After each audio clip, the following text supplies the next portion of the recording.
This is NDTV. And you're watching NDTV Prime. In association with Micromax. Nothing like anything.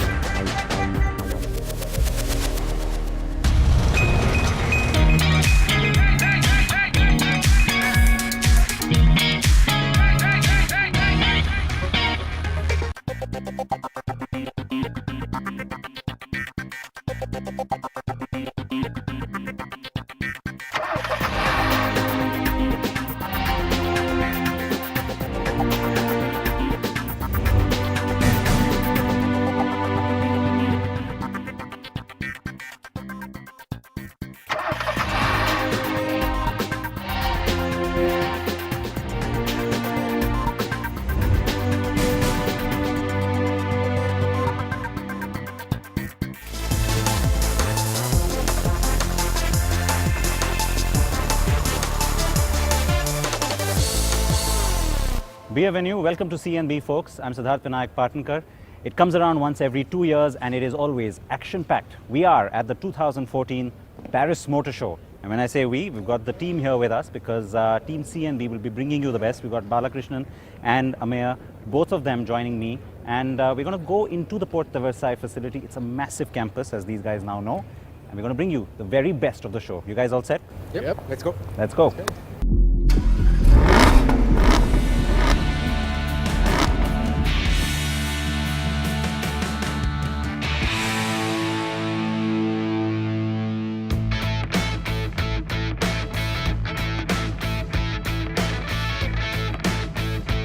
The biennial Paris Motor Show always brings us plenty of action. While it is a home show for the French, it is also one where the Germans, Americans and Asians come with their full artillery and plenty of new launches.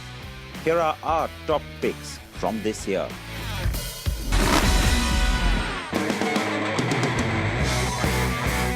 First up, the Big Hulk, an all-new BMW X6. The headlights now go all the way and meet the front grille. That's typical of what's happening with BMW styling, and that's perhaps one of the few ways to know that this is the new generation, the second generation of the X6 from BMW. The Big Hulk also looking a little bit less like the Big Hulk that we're used to seeing, so perhaps getting a little bit more sporty and aerodynamic as well. With good reason, because the MLC from Mercedes-Benz is coming around very soon to be a nice strong rival to this car. Surprised not to see that one here at Paris. Probably Mercedes decided it wants to hold it back for the Detroit show. After all, that will be important for the US market. Now, the new X6, we'll be driving it very soon, so you will have it on the show in just a few weeks' time.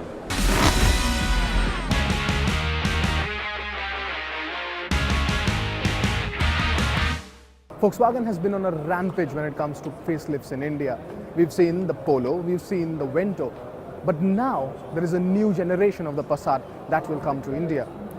This is the 8th generation of the Passat, and it will come with the 1.4-litre TSI petrol and the 2-litre TDI diesel. But Volkswagen says that the diesel one is the more powerful and more fuel efficient than any of the earlier generations. Quite a ones to see.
So Ferrari has unveiled the Speciale A, which is essentially the convertible version of this model. This is a limited edition model, so about 499 units of this will be produced. But this is a Ferrari after all, so we are not too surprised about that. Also, it houses the V8 engine capable of doing 0 to 100 in a flat 3 seconds. But after all, this is a Ferrari, so we're not too surprised really. The second generation of the Mercedes B-Class has been a big hit for the company. It sold more than 350,000 units of these, so which is why the facelift, as subtle as it seems from the outside, is important. There's a minor tweaking to the bumper. You now have daytime running lights integrated into the headlamp cluster, but the big changes are on the inside. You now have the AMG trim available on the B-Class for the first time, so that's why this car looks a little bit hotter on the inside. It's got the carbon fiber, the metal inserts, and a flat steering wheel. That is new across the range now as well, just to give it a bit of a sportier appeal.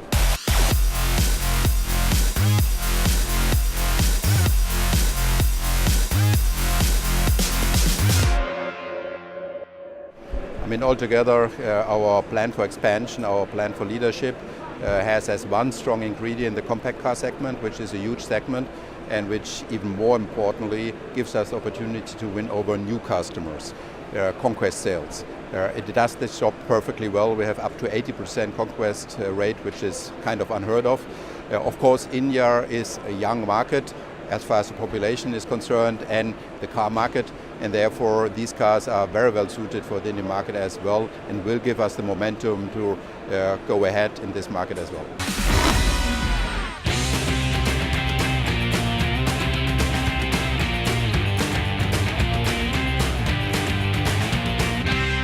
Now, one of the hybrid models that is creating a lot of interest here at the Paris Motor Show is the Porsche Cayenne SE Hybrid.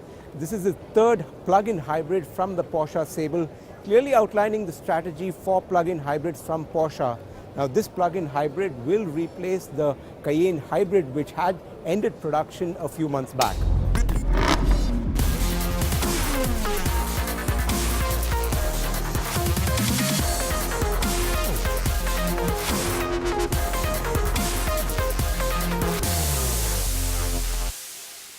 It's the world debut of the Ducati Scrambler. It's just taking place here in Europe, and in Paris we get to see the bike. It draws on some of the heritage styling cues from some of the past bikes of Ducati, and yet the company insists it's not trying to go retro with this bike.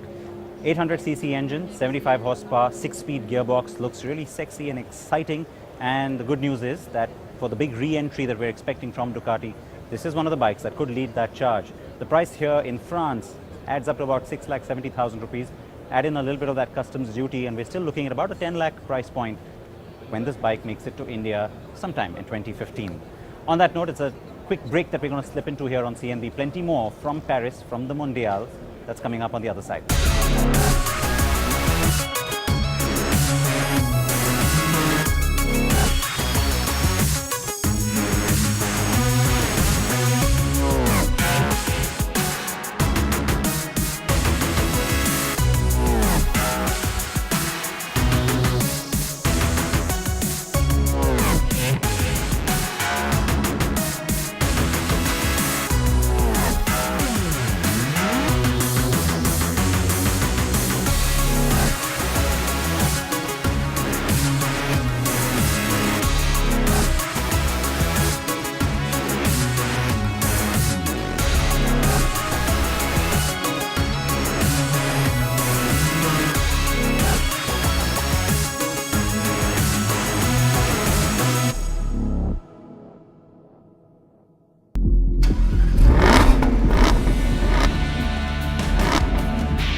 The point about the more competitive segments, I mean, clearly that is where you need to have success in India for any kind of success for the Alliance. CMFA is, of course, one particular sort of end of that. And what you've already had with a little entry with Datsun, would you say that that was an important step, or do you think it could have been a bigger step for you? No, I think it's an important step, Datsun. Obviously, we are in the middle of it now. You know, we launched the cars at the same time in Indonesia and India. In Indonesia, we have an undisputable success. In India, we're struggling. A part of the reason for which we are struggling is our dealer network is not ready yet, which is putting a handicap. On top of this, in India, In this segment of the market, there is much more competition than Indonesia. So there are some reasons for which we're struggling. But I think it's a very good step because it's part of the learning curve in the Indian market and part of the try, test, correct until you get it right. So that's what we are doing. So I don't think it would be a step that we could have avoided.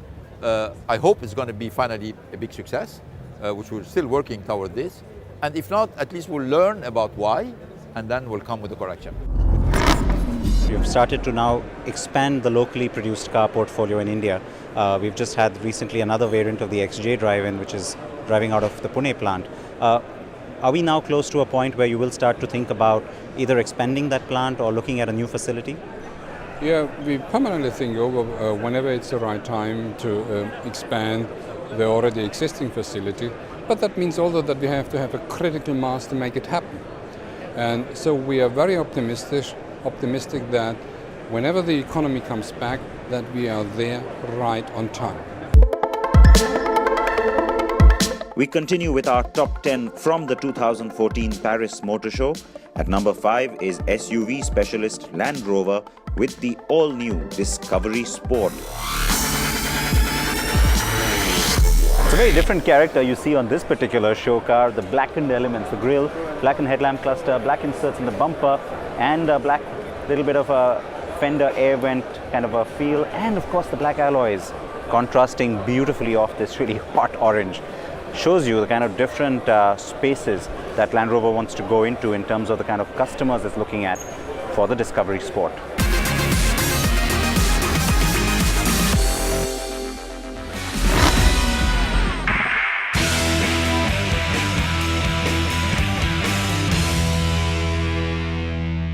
Now, needless to say, Lamborghini creates a lot of excitement at whichever motor show, even if it's a new launch. But this year, it's a lot more special because it's a plug-in hybrid that's coming in from Lamborghini. Yes, a plug-in hybrid called the Asterion from Lamborghini. But no worries, there is still enough power there. It's a V10 engine, about 910 horsepower. So it's still quite a beast, but does it still have the Lamborghini character? We earlier caught up with Stefan Wilkeman, the CEO of Lamborghini, to get a sense of this plug-in strategy. What about the overall strategy? Is this part of the overall strategy for Lamborghini itself to get into something like this, or is it still going to be still at the concept stage? This is a concept stage. It's clear that the legislators are pushing every brand to reduce emissions. There is a limit to certain technologies, so we have to evaluate every possible path. A time being for Huracan and for Aventador, we are perfect with the naturally aspirated engines. And this is not stopping us to test the market for future visions or ideas which might come up in the name of Lamborghini.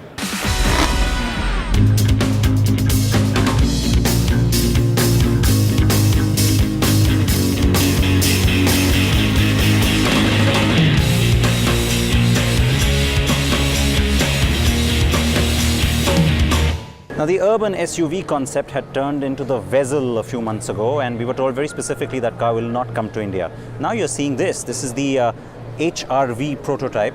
Yes, again, it's a prototype, but it looks like a production car in terms of the shape, size, attribute, even the styling up front in the face, very much like what you're seeing on Hondas these days. The question, is this what we're going to finally get? Because Honda needs to move fast now on getting us a subcompact SUV, isn't it? Well, the only other question that remains is, will it be something like this, or will it be one that's based on the Brio Amaze platform as well? We'll be watching very closely. Something more real world and something that's going to happen before this does is across on the other side, and Ameo is with it.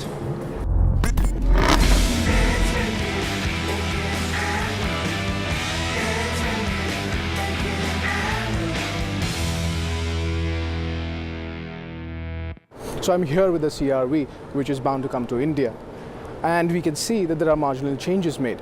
Like at the front, there are these garnish of LEDs. And of course, then there is the rear, which sees a garnish of chrome. The only thing I can't understand is, it looks production ready. Then why is it called a prototype? Škoda's third generation Fabia is a wider, longer and shorter car than its predecessor, and it has a sharper, more angular design and will sport a host of connectivity and convenience features. It has gone on sale in Europe with competitive pricing and engine options ranging from a 59 bhp 1-litre petrol to a 104 bhp 1.4 TDI diesel. Still no word on when the car will come to India.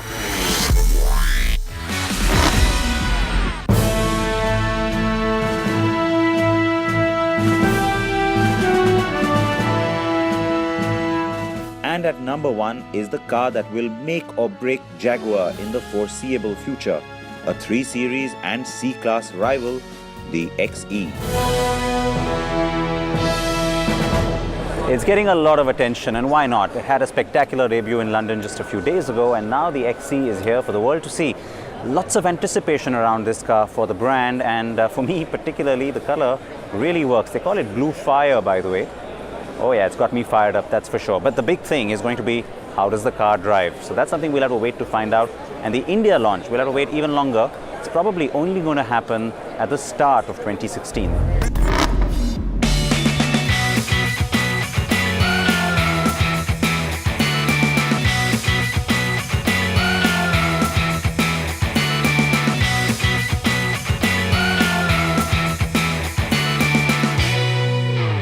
It's the world debut of the 5th generation of the Opel Corsa, a nameplate that sadly we have nothing to do with in our market anymore. We're going to move a little bit away now from this motor show and talk a little bit about the CNB awards. Now, the Viewer's Choice category is the one that we get really excited about. So do you. The winner of the 2014 CNB Viewer's Choice car, the EcoSport. We have the winner of that EcoSport, a very special family in Pune, and I was lucky enough to be there.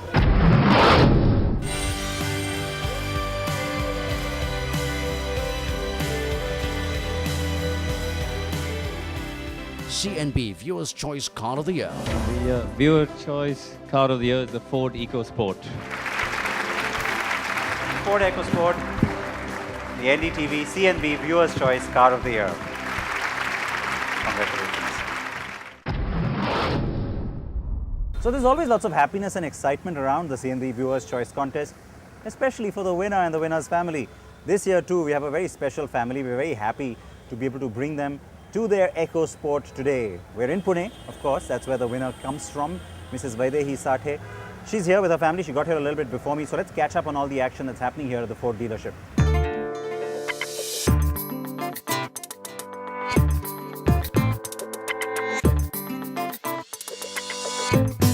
The Sathe family is made up of 2 academicians who work at the prestigious Pune University. Vaidehi Sathe was watching CNB all those months ago when she voted for the EcoSport.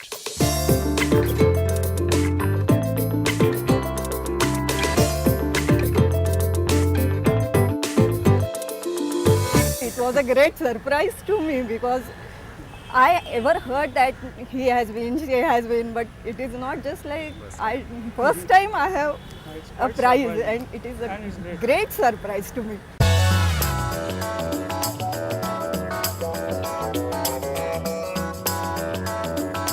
The Sathes have 2 young daughters who are equally happy. Their family is upgrading from an old entry hatch to the hot new EcoSport.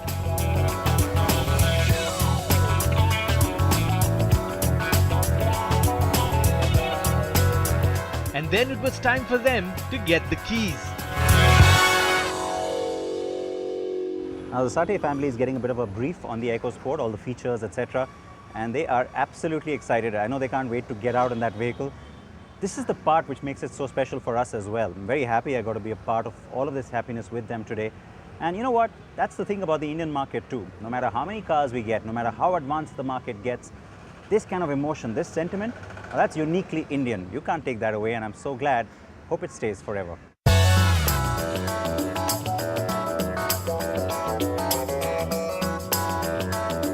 Sathe was nervous about driving such a tall car, she says, given the rain. And so it's her husband who's going to drive them home.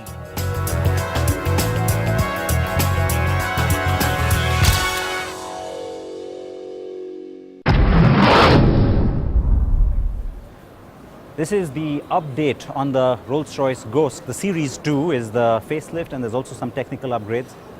Pretty much big changes, but done in a subtle Rolls-Royce fashion. We have more details on this car because I've also driven it.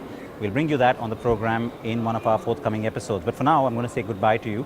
we couldn't quite pack in everything that this massive Paris Motor Show throws up at us, and so which is why we will have more from the Mondial de l'Automobile on the program next week. Something for you to look forward to. I'm going to say au revoir. Please wear your seatbelts. Please wear your helmets.